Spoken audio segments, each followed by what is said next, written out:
So where do I start? The number 3 overall prospect in the On3 consensus, the number 2 overall player in the 247 composite rankings, the number 9 nationally with 247, or just one of the top 10 best DBs that we've seen in the 247's rankings era.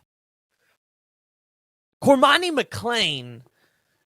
Yeah, the questions have been here. The questions have been centered around the 6'2", 170-pound cornerback out of Lakeland, Florida, who originally a lot of people thought was going to commit to the Gators.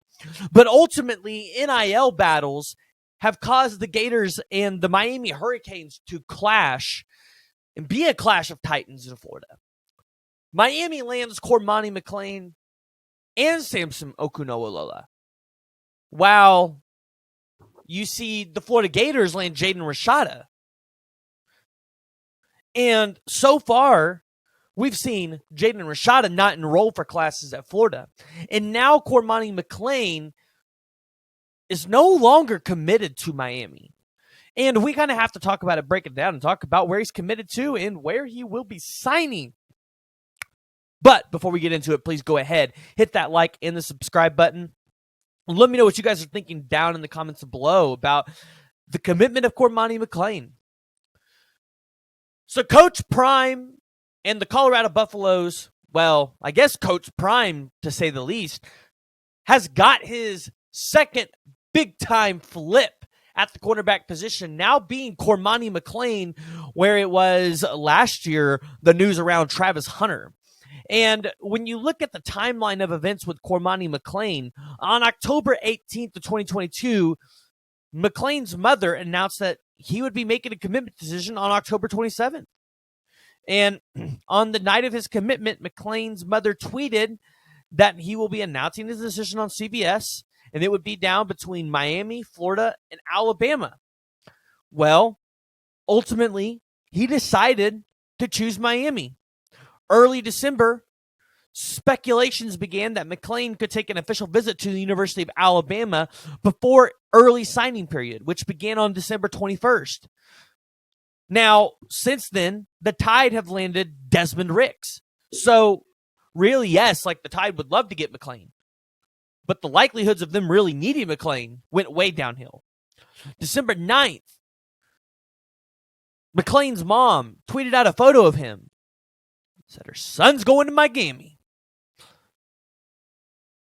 On December 20th of 2022, McClain's mother tweeted out that he will not be signing at Lakeland High School.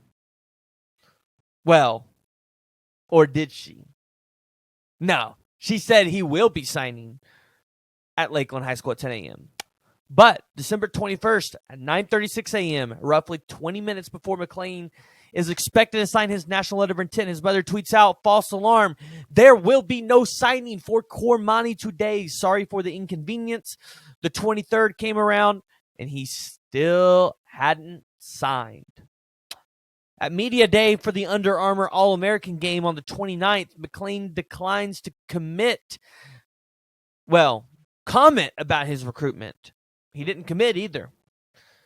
And then January 3rd, during a live broadcast of the Under Armour All-American game on ESPN, he says that he's going to be signing on January 15th. However, so far, up to early today, he hadn't signed. A lot of people were wondering if this commitment was going to come down for Cormani. And a lot of people were wondering, especially after he's coming off the hills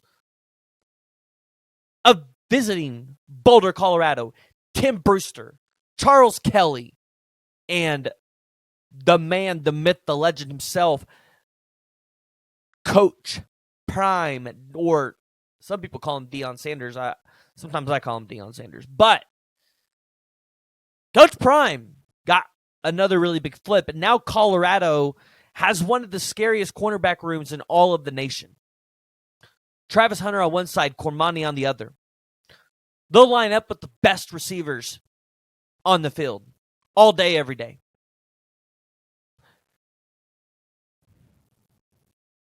And here we are, talking about how Colorado is one step closer to being a top 25 class.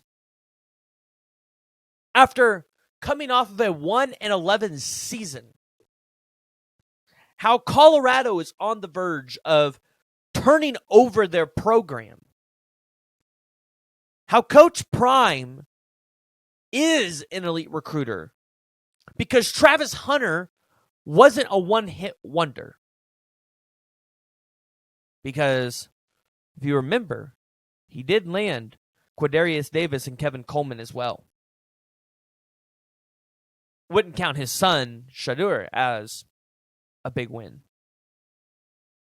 Because, well, it's his son. We expect him to land there. But as of today, we have to crown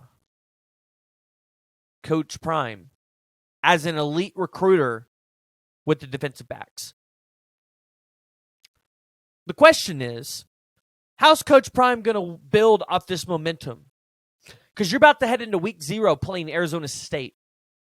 Can you start your season 3-0 playing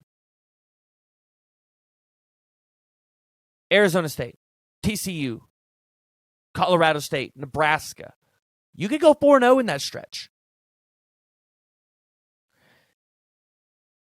And if Colorado and Coach Prime go in 4-0 to start the season, y'all think the hype is bad now. The hype is going to be real. Because now recruits are going to be able to see what Coach Prime can put as a product on the field. And if he's able to develop Travis Hunter into a top 10 draft pick, if he's able to develop Cormani McClain over the next 3 years into a number 1 or top 10 draft pick, as they are supposed to be. Because 247 gives you a 5-star based on whether or not they think you are a first rounder or not. And so now we're looking at this scenario where Coach Prime has the opportunity to take recruiting by its neck and take full control. Absolute full control. And I'm here for it. And Colorado fans, they're here for it. Cormani said, Coach, I'm coming. And he's here. Go ahead. Jump down in the comments below. Let me know what you guys are thinking about the commitment of Cormani McClain to Colorado. How does this impact Coach Prime's legacy as a head coach?